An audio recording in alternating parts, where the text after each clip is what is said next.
Gravando, senhor presidente. Muito obrigado, Jailson.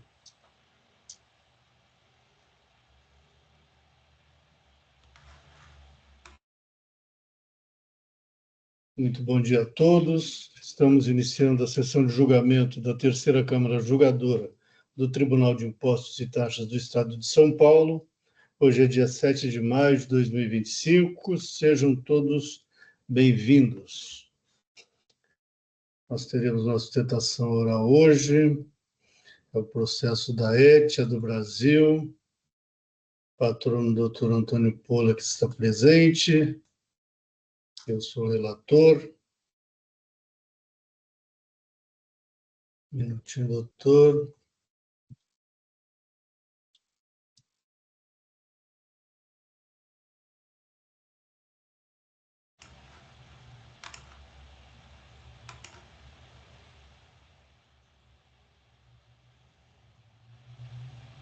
Muito bem. Doutor, o senhor abre mão da leitura do relatório?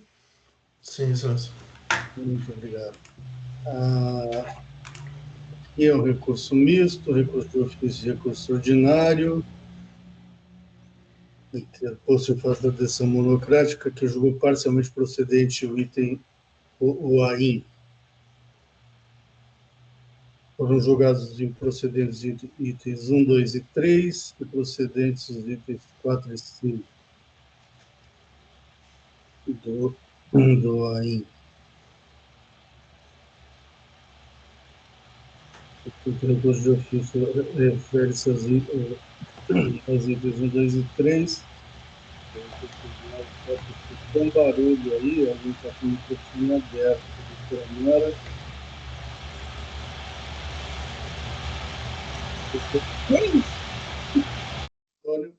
Agora parou. Obrigado. Só um minuto, doutor Antônio, porque está esse barulho horroroso aqui. Acontece, viu? Vamos lá, voltando ao assunto. Presidente, Só não tivemos. Alguém está falando? Foi eu, Paulo. Foi, Paulo. É que eu estou na outra parte. Diga. Não tivemos. Jura? Juro. Dessa vez, então, foi o presidente que não Agora sim. habilitou a câmera, né? Peço desculpa a todos, mas a voz estava chegando. Estava sim. Perfeito. Voltando aqui ao assunto, deixa eu abrir uma outra página. Então, deixa eu fazer um resumo de novo aqui. Os itens. O item é a falta de pagamento do imposto, por aplicação indevida de alíquota interestadual. Então, segundo o item 2, a mesma história. O item 3, falta de pagamento do imposto referente à operação tributada como isenta. Aqui é falta de confirmação da exportação. O 4, que é o mais relevante do auto, é crédito devido pela não apresentação do controle do CIAP. O 5º é crédito indevido, no valor bastante pequeno. Aqui foi uma escrituração, o próprio contribuinte alegou que foi um erro de escrituração na tomada do crédito. É isso, doutor Antônio Pola, por favor, fique à vontade. Só falando que já teve duas diligências desse caso, etc. E tal. Vamos lá, doutor Antônio. Seja bem-vindo, bom dia. Bom dia, ilustríssimo senhor presidente, emérito jogadores. Bom dia. Como o excelentíssimo senhor presidente já nos antecipou, sim, esse processo ele está na sua terceira sessão de julgamento. Nós tivemos seguidas baixas de diligência. E, em razão até da reiteração do assunto e do conhecimento da posição do tribunal, eu prometo ser breve. Então, eu vou focar aqui exclusivamente quanto ao item 4, que é justamente a questão de crédito de SIAP, que é o valor relevante residual, né, uma vez que 1 e 2 foram baixados. Né? E, basicamente, nós temos uma lavratura amparada no critério formal, uma vez que foram desconsiderados, foram afastados os créditos decorrentes de aquisição para ativo imobilizado, uma vez que entendeu o fiscal que, pela não transmissão do SIAP, o controle de créditos de ICMS, você não teria direito ao creditamento em si. Tá? Numa primeira sessão de julgamento realizada em 2020, o voto do relator foi no sentido de que, buscando-se a justiça fiscal efetiva e uma vez que não foram verificados os créditos que foram apropriados pela recorrente, pelo primado da não cumulatividade, seria necessário primeiro se validar se os créditos seriam rígidos ou não, em que pese o critério formal. Novamente, esse processo ele saiu em vista, retornando em 2022, no momento em que foi novamente incluído, foi redistribuído, incluído em nova sessão de julgamento. Aqui foi ratificada a unanimidade de necessidade de diligência, e se me permitem, eu vou ler um pequeno trecho do voto condutor e determinante da diligência, uma vez que o eminente relator à época, ele concluiu que seria importante perquirir se estamos diante de créditos realmente indevidos ou de créditos que seriam válidos, calculados corretamente e que se tornaram irregulares em razão da ausência do SIAP. Porque a autuação aqui decidida cuida de uma apropriação de crédito inexistente ou em valor indevido, ou apenas uma infração formal decorrente do não atendimento de requisitos previstos na legislação paulista. Ou seja, como não foi feita essa verificação em loco da viabilidade dos controles adotados no seguido do CINEF 03 de 2001, entendeu, escolhendo o tribunal, que seria para preservação da justiça fiscal efetivamente perquirir se os créditos eram rígidos. Baixado em diligência o processo, a diligência confirmou que sim, que existiam controles por parte da empresa, que os controles eram rígidos para verificação e validação dos créditos apropriados. Independente da metodologia adotada na diligência, demonstrou-se que os créditos foram glosados tão somente pelo critério formal.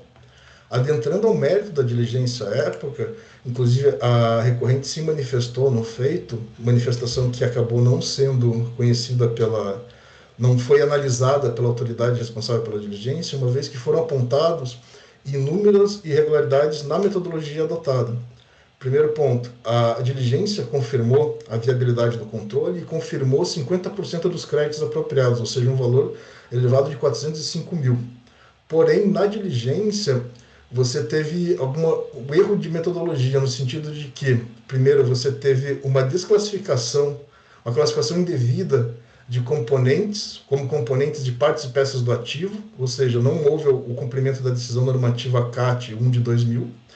Você teve que foram consideradas na formação do fator saídas que não eram saídas em caráter definitivo, como exemplo de remessa para industrialização, ou seja, você teve uma diminuição do fator possível de apropriação em detrimento da previsão da portaria CAT 25 de 2001, que já tinha sido validado esse entendimento através da solução de consulta 21292 de 2020, e também teve o argumento de que existiam vários itens que foram lançados em duplicidade.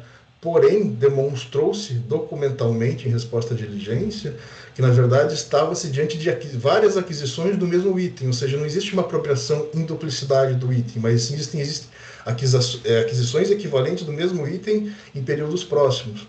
Então, você, mesmo sem considerar as falhas da diligência, a diligência reconheceu a validade do controle e validou aproximadamente 50% do crédito apropriado. Ou seja, voltando ao questionamento inicial da justiça fiscal e do primado da não cumulatividade, fica evidente que o critério único de lavratura é um critério formal absoluto, sendo que o direito material e o princípio da não cumulatividade acabam sendo desrespeitados no tópico em específico. Eu gostaria só de ratificar a conclusão da diligência, uma vez que ela valida que há controle e o controle segue os parâmetros legais, em que pese não transmitido o SIAP, ou seja, o crédito seria rígido. E por fim, quanto ao item 1.3, que foi o resultado da última diligência, eu só faço um pequeno apontamento, uma vez que você possui um limite de alçada para recurso de ofício de 5.000 unidades fiscais. Aqui está se falando na origem de um crédito tributário em cobrança de R$ 1.500.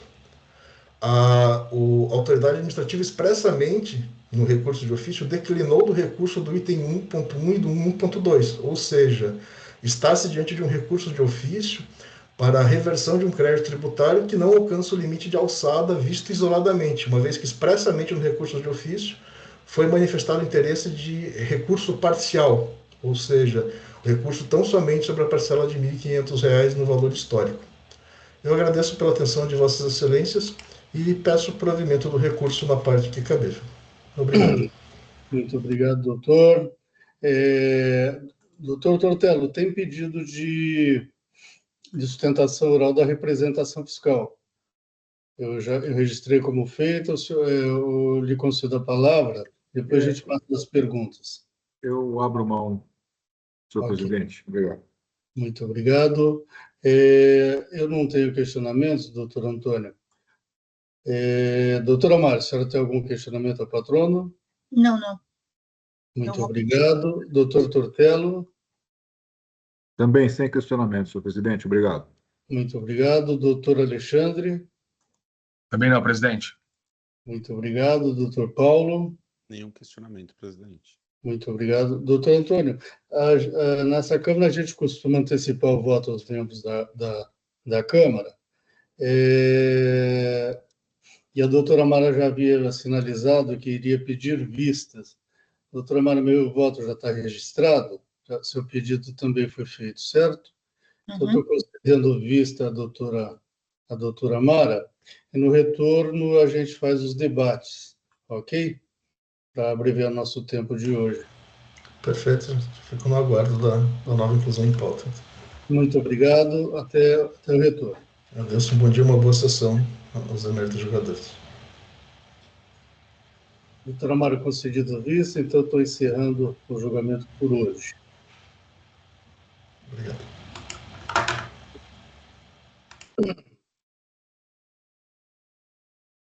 Próximo processo, doutor Paulo Adistec.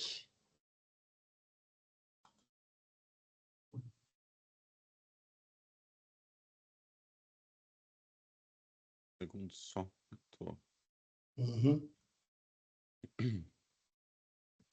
Aqui o voto é extremamente simples, né?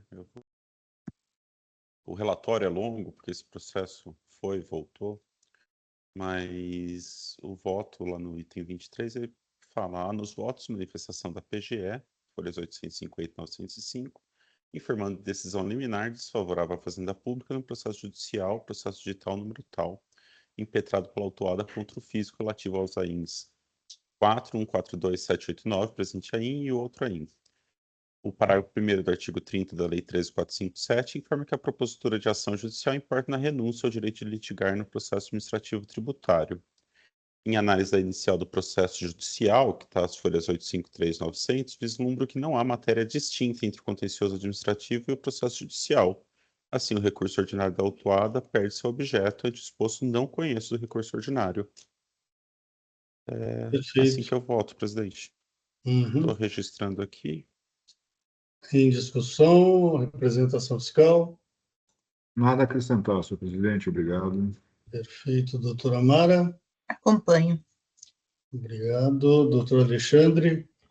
Também acompanho o voto. Eu também acompanho o voto do relator. Quórum.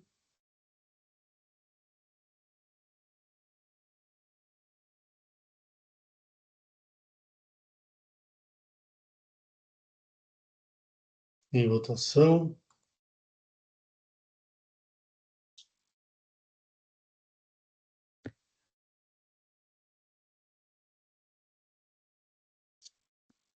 Encerrando a votação.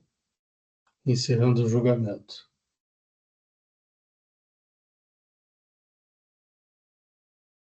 Doutora Mara, no próximo processo relatado pela senhora, a senhora havia também pedido para retirar de pauta?